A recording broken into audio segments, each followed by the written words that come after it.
Hello friends, بچوں کی custody کے حوالے سے ڈفرینٹ کیسز کے اوپر میں بات کرتا رہا ہوں.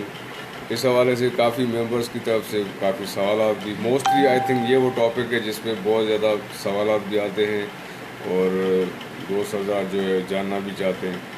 تو اسی ایک ابھی ریسنٹلی ایک کیس آیا ہوا ہے. میں اس پہ بات کرنے سے پہلے ایک پاسٹ میں ایک بڑا امپورٹنٹ کیس ہے، کسٹڈی آف چلڈرن کا ایک کیس تھا. اس کے فیکٹس یہ تھے کہ ایک امیر شخص تھا، رچ پرسن. اس کے 2 مائنر بچے تھے اور اپنے لائف ٹائم میں انہوں نے ایک وصیت یا ول بنا لی تھی اپنی ساری پراپرٹی کے حوالے سے، جس میں اپنے یعنی مائنر بچوں کے حوالے سے ایک ول وصیت رجسٹر کر کے رکھی ہوئی تھی کہ جب تک بچے بالغ نہیں ہوتے اس پراپرٹی کو کیسے ڈیل کیا جائے گا، ہینڈل کیا جائے گا. اور جب وہ ایک بار بالغ ہو جائیں گے، after once they attain the age of 18 year, تو ساری پراپرٹی ان کے حوالے ہو جائے گی. یہ وصیت بہرحال موجود تھی اپنی جگہ پہ. انفارچونیٹلی والد کا انتقال ہو گیا، تو اس کے بعد رہ گئے بچوں کی دیکھ بھال کے لیے ایک بچوں کی ماں اور بچوں کی خالہ، یعنی ان کے جو والد تھے ان کی بہن. بچے ماں سے زیادہ اٹیچ تھے اپنی خالہ سے، خالہ کی طرف زیادہ مائل تھے، اور وہ ان کو یعنی یہ کمبائنڈ فیملی میں یہ والد، ان کی سسٹر اور یہ ان کی وائف اور بچے کمبائنڈلی ایک ہاؤس میں رہتے تھے.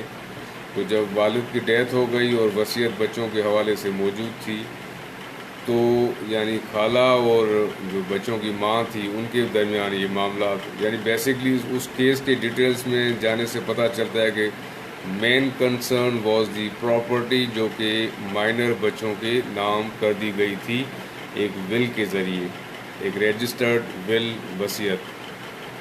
تو بچوں کی ماں نے بھی دوسری شادی کر لی after death of her husband, اور جو خالہ تھیں وہ بھی میرڈ تھیں. اب انہوں نے ایک دوسرے کے خلاف ایک تو بچوں کی کسٹڈی، بٹ اس کے جو بیک گراؤنڈ میں جو امپورٹنٹ چیز اس کیس کو اگر پڑھیں گے تو نظر آتی ہے کہ وہ جو بے تحاشا پراپرٹی تھی، بینک بیلنس تھے، کچھ بلڈنگس تھیں، یعنی he was a rich person, اچھی خاصی پراپرٹی ہی لیفٹ بیہائنڈ، وہ وصیت کر کے گئے تھے. تو خالہ اور بچوں کی ماں کے بیچ میں یہ قانونی کا چرچا جو ایک دوسرے کے خلاف اسٹارٹ ہوئی. It started from the guardians court, یعنی فیملی کورٹ سے اسٹارٹ ہوئی. فیملی کورٹ میں دونوں کا دعویٰ تھا کہ ماں کا دعویٰ تھا بینگ نیچرل گارڈین، بچے میرے پاس ہی ہونے چاہیے، ماں کا حق ہونا چاہیے. جبکہ خالہ کا رائٹ تھا کہ بچے پیدائش سے لے کے اب تک میرے ساتھ زیادہ اٹیچڈ ہیں، میں نے ان کو پالا پوسا ہے، تو وہ میرے ساتھ زیادہ کمفرٹیبل فیل کرتے ہیں، تو مجھے کسٹڈی دی جائے. اور ساتھ میں یہ گراؤنڈ ان کی خالہ نے اٹھایا کہ بچوں کی ماں نے دوسری شادی کی ہے، اور وہ جو دوسری شادی جس شخص سے کی ہے اس شخص کا بچوں کے ساتھ کسی طرح کا کوئی لگاؤ نہیں ہے. وہ ہی is a stranger person to the children, اور بچوں کا اس کے ساتھ رہنا بچوں کی پرورش کے حساب سے بڑا غیر مناسب ہوگا. اب اسی طرح کی پلی ماں نے بھی اٹھائی کہ خالہ خود میریڈ ہیں، وہ بھی جن شخص سے ان کی شادی ہے وہ بھی بچوں کی طرف بالکل بھی ان کا بچوں سے کوئی اٹیچمنٹ نہیں ہے. تو یعنی دونوں خواتین کے جو شوہر تھے وہ بچوں کے لیے اسٹرینجر تھے. تو یہ تو وہاں پہ ایک دوسرے کے سامنے ہی پوائنٹ یعنی ایکول ہو گیا کہ نہ خالہ کو یہ ایڈوانٹیج حاصل تھا کہ وہ بچوں کے دوسرے شوہر کی پوائنٹ ریز کرے، نہ بچوں کی ماں کو تھا کہ خالہ کے دوسرے شوہر، پہلے شوہر جو ان کے شوہر تھے ان کی بیسس پہ بچوں کی کسٹڈی لے. بہرحال یہ کیس چلتا چلتا پہنچا honourable supreme court of Pakistan میں، اور وہاں سے اس کا فائنل ججمنٹ ہوا.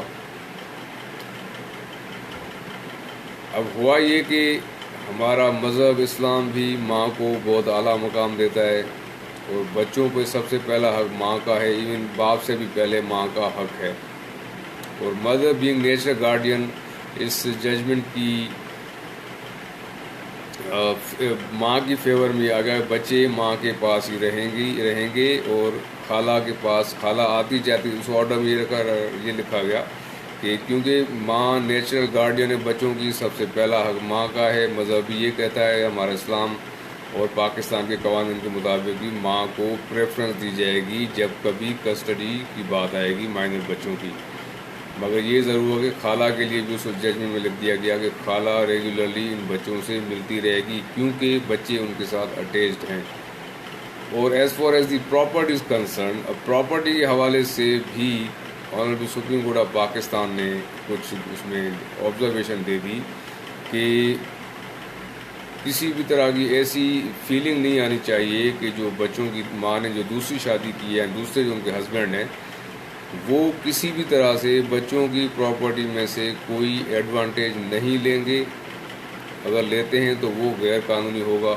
اب اس آبزرویشن کو دینے کا مقصد یہ تھا کہ بچوں کی پراپرٹی کے حوالے سے ایک ایشورنس آ جائے، اور اس ججمنٹ میں یہ آبزرویشن دے دی پراپرٹی کے اسپیسیفکلی کہ جب تک بچے بالغ نہیں ہو جاتے تو ایز پر ول جس کے پاس وہ پراپرٹی یعنی وہ رہے گی وہ ویسے ہی رہے گی. اور ونس بچے بالغ ہو جاتے ہیں، 18 سال کے ہو جاتے ہیں، تو پراپرٹی ان کے نام ٹرانسفر کر کے ان کو ہینڈ اوور کی جائے گی. اور تب تک جتنا بھی اس پراپرٹی سے ریونیو جنریٹ ہوا ہے وہ بینک بیلنس میں جمع ہوتا رہے گا، اور جب بچے اس قابل ہو جائیں گے تو ان کو دے دیا جائے گا. تو یہ کیس اس طرح کا کیس تھا کہ جس میں نہ صرف بچوں کی کسٹڈی کے حوالے سے تھا، لیکن بیسکلی جو اس کے پیچھے جو موٹیو تھا وہ تھی وہ پراپرٹی جو ان کے مرحوم والد نے بچوں کے نام کر دی تھی، یعنی ول کے ذریعے، وصیت کے ذریعے. Thank you.